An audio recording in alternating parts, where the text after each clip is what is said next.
jingle. Kimchi, drama et générique. Alors, petite chronique du jour, je m'y attelle aujourd'hui. La chronique du jour, alors vous allez voir, hein, globalement, c'est le printemps, très bientôt en tout cas, c'est la saison de la douceur, la saison du love, des senteurs qui nous font vibrer nos petites narines comme un plat chaud qui sort du four, certes, mais c'est aussi la saison du pollen qui nous fait chialer comme si on allait regarder un drama coréen. Et ça tombe bien parce que c'est justement de drama coréen dont je vais vous parler ce soir. Alors là, vous vous dites, ça y est, Salomé, elle a lâché la rampe, elle est devenue dingue. On parle plus de création, c'est quoi ce bazar? Mais c'est mal me connaître puisque bien évidemment, je vais vous parler de création. Parce que s'il y a une chose que j'ai remarquée en regardant des dramas coréens, c'est que l'art et la création sont omniprésents.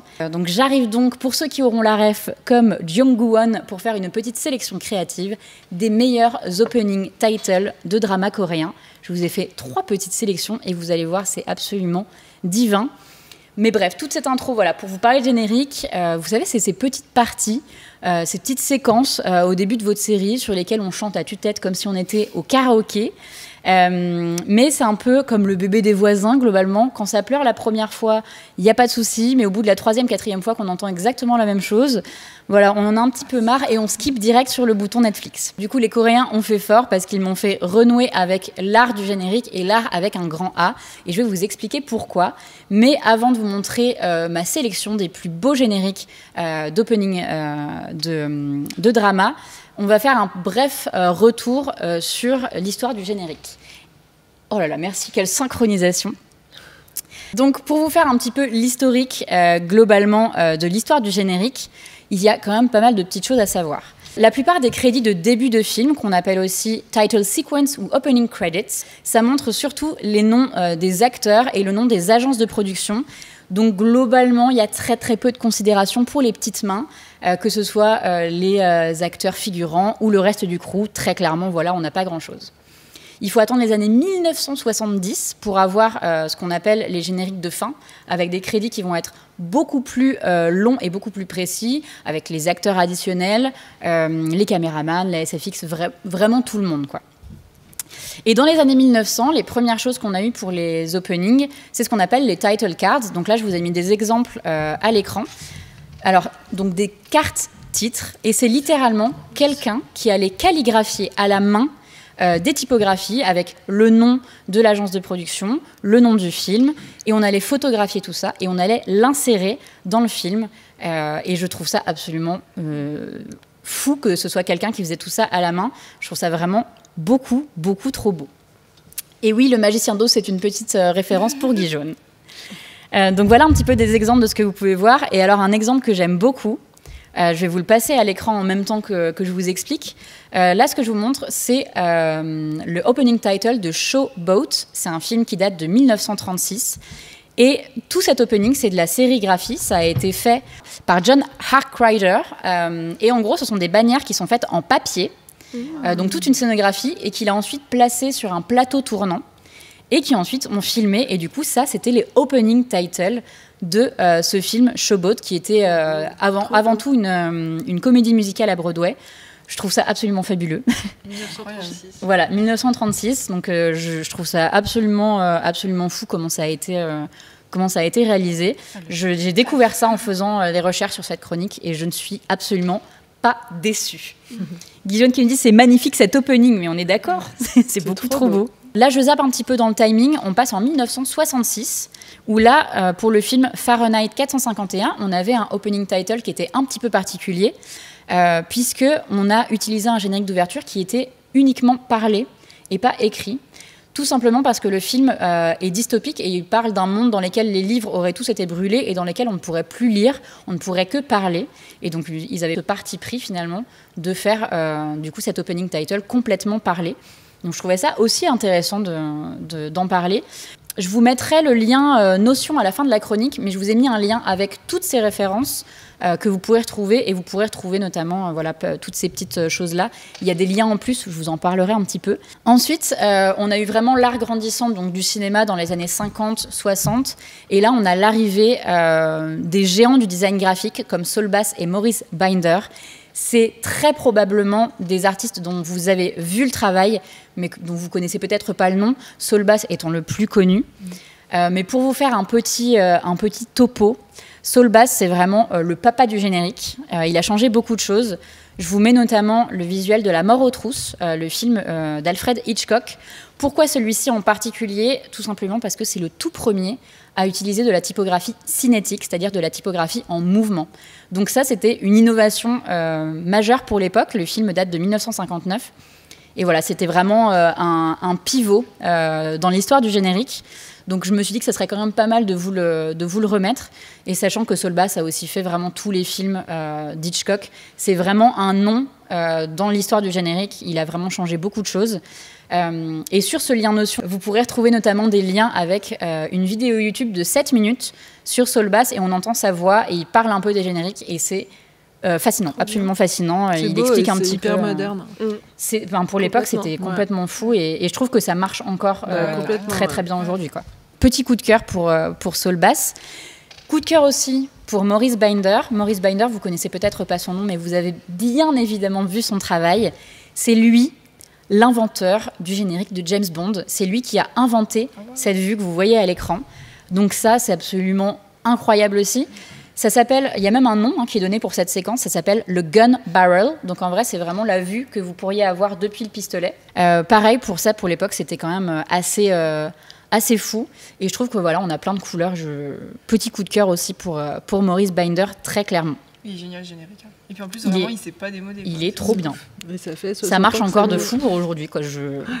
J'aime beaucoup. Ensuite, petite poussée dans le temps, parce que dans les années 90, c'est l'avènement de la technologie, où là, on va voir beaucoup plus de plans d'ouverture qui vont être filmés, et où il va y avoir des incrustations de photos, de petits montages et de typographie faite à la main.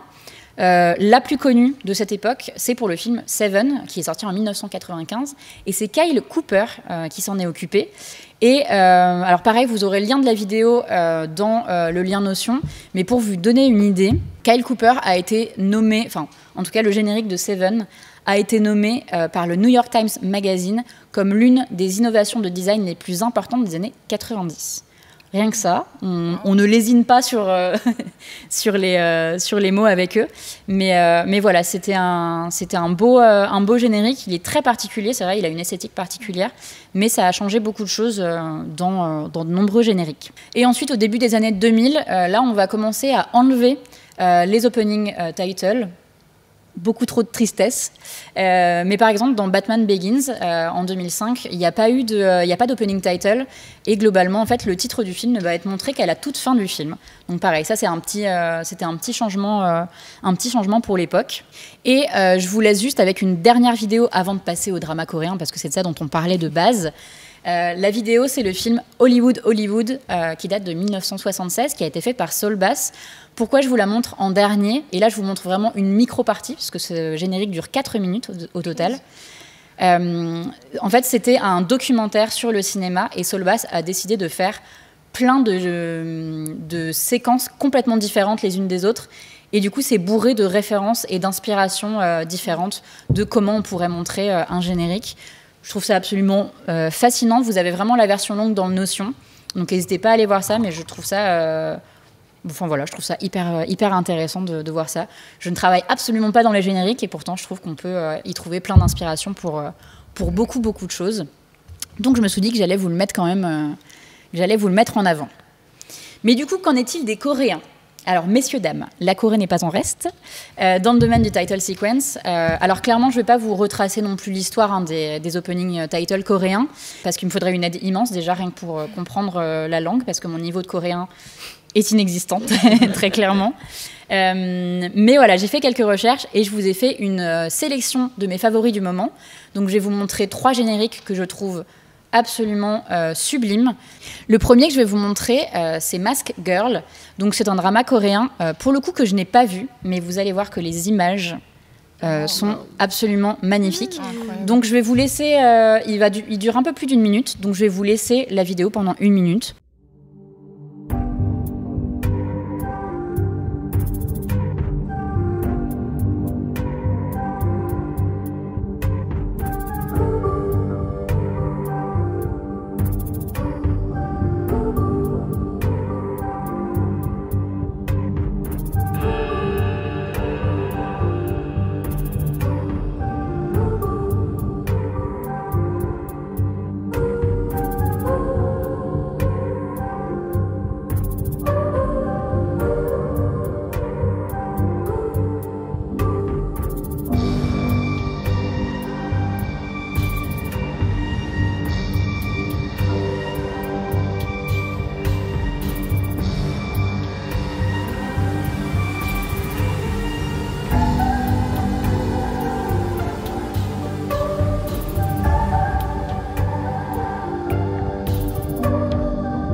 Alors j'espère que ce premier opening title vous a plu. Alors personnellement, moi je le trouve je le trouve parfait. C'est-à-dire que vraiment, il y a tout ce que j'aime. À chaque fois que je le vois, il y a une nouvelle chose que je vois. Je le trouve absolument sublime. Donc ça, c'était ma première petite pépite. En tout cas, l'illustratrice qui a fait, c'est Gina Sook. Mais je vous reparlerai un petit peu des crédits. Vous allez voir pourquoi il y a un petit plot twist. Donc ça, c'est vraiment le premier que je trouve vraiment, absolument, énorme coup de cœur graphique pour celui-ci. Je vais vous en montrer un deuxième qui est beaucoup plus court, il dure 30 secondes. Donc vous allez voir, pas du tout la même ambiance, pas du tout la même esthétique, et pour autant il est très très très poétique, vous allez voir quoi.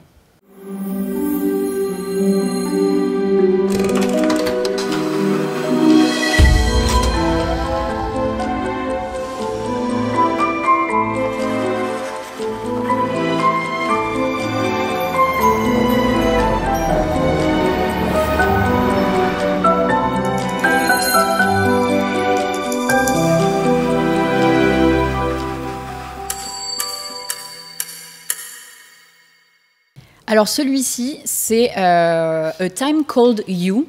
Alors pour le coup, celui-ci, j'ai regardé le drama. Le drama est absolument incroyable. Et comme vous avez peut-être pu le voir dans le générique, tout est fait à l'envers. C'est-à-dire que les écritures sont faites à l'envers. L'horloge va dans le sens inverse des aiguilles d'une montre. Tout simplement parce qu'en fait, le drama parle... Il y a des notions de temporalité. Je trouve que l'illustration, elle est absolument sublime. Tout est raffiné, tout est poétique. Je le trouve très doux. Donc voilà, comme dit Guy Jaune, très beau et très efficace. C'est tout plein de douceur. Donc je voulais vous le montrer parce qu'il est vraiment très très beau. Et si ça peut vous donner envie de voir la série, vraiment, n'hésitez pas. Donc A Time Called You, pareil. Sur Notion, vous aurez tous les petits liens. Vous pourrez revoir tout ça. Et du coup, on va passer au dernier. Et alors, le dernier, vous allez voir, c'est une petite pépite aussi. De toute façon, ce ne sont que des petites pépites. Mais le dernier, il a une petite particularité.